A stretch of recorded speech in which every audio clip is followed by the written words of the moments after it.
95% of our life is coming from the programs of how to live life that we get in the first 7 years of life. And that's why poor people stay poor and rich people stay rich. The movie The Matrix is not science fiction. It's a documentary. Every human, and it's a fact, every human first 7 years is download a hypnosis. The brain of a child under 7 is in a lower vibrational frequency. When you put wires on a person's head, you read electroencephalograph, reading brain activity. A child below 7 has a lower vibration than consciousness. It's called theta. Theta is imagination. Oh, that's how kids play a tea party with mud pies, but to them it's a real thing. A kid rides a broom, it's a horse. That's theta, imagination. Theta is also hypnosis. And the idea is this: before you can become conscious, if you don't have any programs, what are you going to be conscious of? So nature makes the first 7 years. What kind of programs are required to live on this planet? I say, how do you get them? Theta is hypnosis. You just watch. You watch your parents, you watch your siblings and your community, because you have to learn how many 100,000 rules. Think about it. Just to be a functional member of a family and a functional member of a community, there are rules. Teach an infant these rules. You don't have to. First 7 years, they observe it and just download it. And then I say, well, why is it relevant? Because this is the unfortunate fact. 95% of our life comes from those programs in the subconscious. Every day, only about 5% of their life are you using conscious, which is creative. 5%. And you don't see it because it's called subconscious, below conscious. And the Jesuits, for 400 years, they were boasting. People didn't understand. They say, give me a child until it's 7 and I will show you the man. They've been saying that for 400 years because they knew 7 years was the program period. And 95% of your life after that will be whatever that program is. A child isn't functioning in consciousness until after 7. Before 7 is direct record. Whatever you just said, I just recorded it. So if the parent gets mad at the child and says, you don't deserve that, you don't deserve this, go. The child is not consciously understanding what you mean. Child's just recorded, I do not deserve. Now, if I hear that several times, especially in an emotional situation, because that downloads it faster. Now I'm 40, 50 years old. What is my behavior 95% of the time? And the answer is, well, it comes from the program. I do not deserve. Well, that means unconsciously I will sabotage myself to make sure that the program is correct. I'm making the program true by adjusting the behavior to meet the program. Look, this is not new. I mean, there's a famous book, Rich Dad, Poor Dad. And basically said you come from a poor family and you could struggle your whole life and try to get rich, but you're not going to make it. And if you come from a rich family, you could be stupid your whole life and make it. Not because it was thinking, but it was unconscious behavior that was downloaded from rich families into kids, which is unconscious. So they're making the right moves unconsciously. If they engage their conscious mind, then they look stupid, but it's unconscious. And that's the same thing with poor people. Poor people have beliefs from the family. Oh, you can't make it. Life's a struggle. Things are hard. Who do you think you are? And if that's the program you get, then 95% of the day you will sabotage yourself. And that's why poor people stay poor and rich people stay rich, because the programming. Before I put this knowledge into effect, and I use the word put it into effect, why? I had the knowledge academically. It's like, oh my God, look at the research. What does it mean? I understood it from the level. And with all that knowledge, it didn't change my life. People read self-help books. I go, well, you read the book. You got a lot of knowledge. I say, is your life changed? No, but you got a lot of knowledge. And so here's the difference. The conscious mind is creative and can learn in any number of ways. Read a self-help book, go to a lecture, listen to this, and conscious mind's going to get some awareness. And I go, yeah, but subconscious mind doesn't learn that way. Subconscious mind learns in 2 fundamental ways naturally. Hypnosis, which is the first 7 years. And after age 7, how do you put new programs in? Repetition. Practice. You want to drive a car? You didn't learn how by just getting in the seat and put the key in. You had to practice driving the car. You want to learn the alphabet. How many times did you go from A to Z? Try to go to A to Z before you can complete it. And once you completed it, you didn't have to go back and do it again. So 2 phases. You want to train the subconscious mind. Hypnosis, repetition. I like the last one because there's a new phrase that's bandied about called fake it till you make it. Meaning, if you're not a happy person, I say, you want to be a happy person? Then repeat all the time. I'm happy. I'm happy. I say, well, you don't look happy or anything. You say, no, who am I talking to? By repetition, I'm talking to subconscious. If subconscious gets, I am happy, and 95% of your life comes from that subconscious, there will be a point once the subconscious got, I am happy, you don't have to say it again. It'll be automatic. It's repetitive. That's the secret part.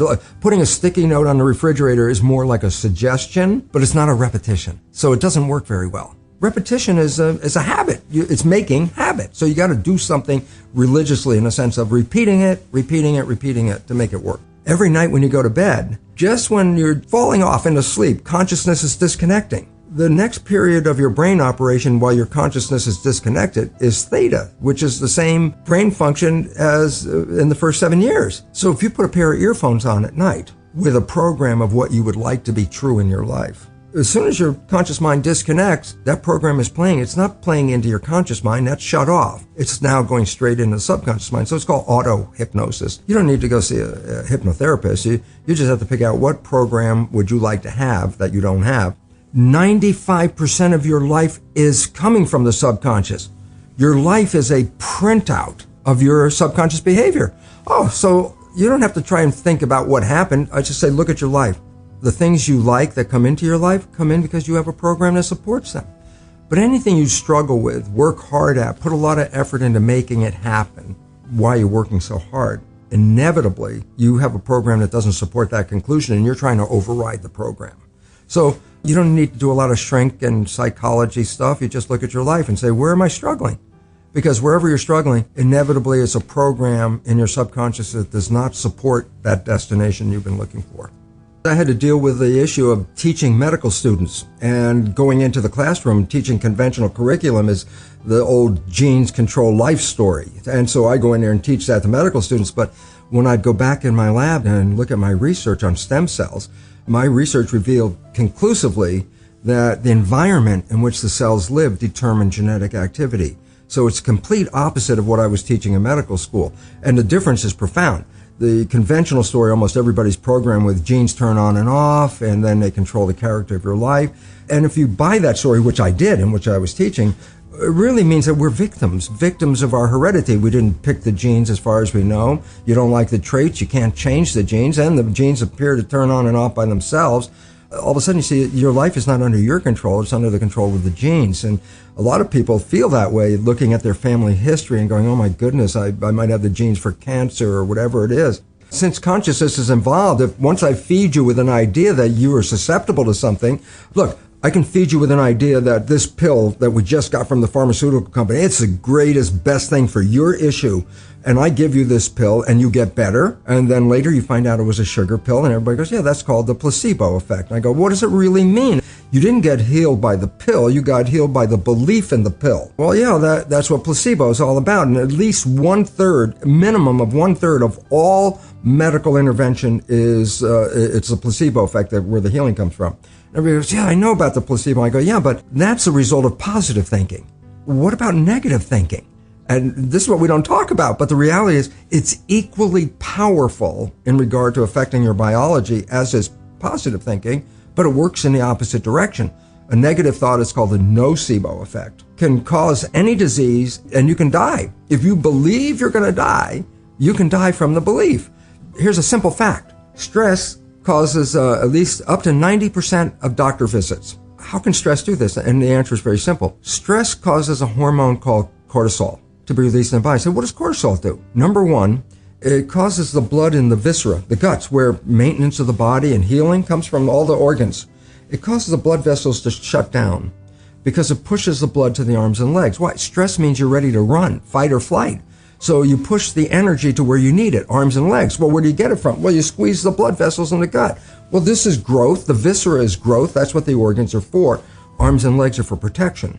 If I'm in protection, I shut off growth. And more importantly, stress hormones shut off the immune system. The reason is just energy. The idea is if you're being chased by a saber-toothed tiger and you have a bacterial infection, how do you want to split the energy? How much energy you want to run away and how much you want to fight the with the immune system? The answer is the hell with the bacterium. I mean, if the tiger catches you, the bacteria is useless. It's meaningless, So when you're in stress hormones shut down the immune system to conserve energy. Does the immune system use energy? Of course. If you've ever been really sick, you never even got out of bed, you have no energy. And if you're in fight or flight mode, you need the energy to deal with the world. So stress hormones physically shut off the immune system. When you're under stress, that's when sickness starts to show up.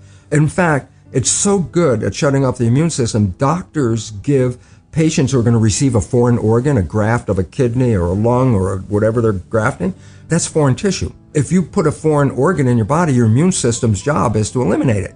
So as they're transplanting an organ, they give the patient stress hormones at the same time. because stress hormones will shut off the immune system so the organ won't be rejected right away.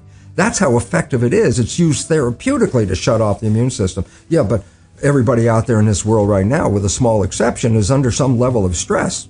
Every one of those people is dripping stress hormones continuously in their body, and those hormones inhibit the immune system, and the result is illness. And if you stop the growth, you say, yeah, but I'm an adult, I don't need to grow. And I say, yeah, but you have to replace hundreds of billions of cells that you lose every day. So we really have to watch out, because as psychologists will tell us, 70% or more of our thoughts are negative and redundant, replaying the same negative thoughts. I go, if thoughts had nothing to do with it, fine. But thoughts, positive or negative, shape our biology. And all of a sudden it says, well, now it's time to wake up, because our negative thinking is manifesting a negative life experience. But it's not just me saying this. It was me saying this when I first started doing this work in 1970. And my research was repeatable every day. I could take, stem cells are embryonic cells, so they have no potential until you put them in an environment. And then depending on the culture medium, by the chemistry of the culture medium, I can make the cell become a muscle cell, change the culture medium, make the same cell become a bone cell, or change it again and make the same cell become a fat cell. And genetically, the cell is the same. It was the environment that I was changing. And I started talking about that long before the new science called epigenetics had come into vogue, which was 1990. So I was like 20 years ahead. And of course, for much of that time, my colleagues looked at me like I was a crazy guy, because everybody knew the conventional dogma. And I was, coming up with a whole different line of belief about it. And now it's come into mainstream. The only problem is this: when you invest so much money into a belief system, and then a belief system isn't really right, you try to hold on as long as you can, because if you spend hundreds of billions of dollars in this belief, you don't want to just go, oh, okay, we'll just change it. So it's a struggle, but the reality is coming forward, and the public is just becoming aware of it. And it's a revolution, because if you believe genes control your life, you're a victim of your heredity. When I say epigenetic control, almost sounds the same, but epi means above. So when I say epigenetic control, literally it's control above the genes. And this is what we now recognize, that the environment, and very specifically our perception of the environment, changes our genetic activity. So that means, well, wait, that's not a victim, because I can change my environment, I can change my perception, and all of a sudden, if I can do that, then I can control my genes. Well, we're going from victim to mastery, from genetics to epigenetics.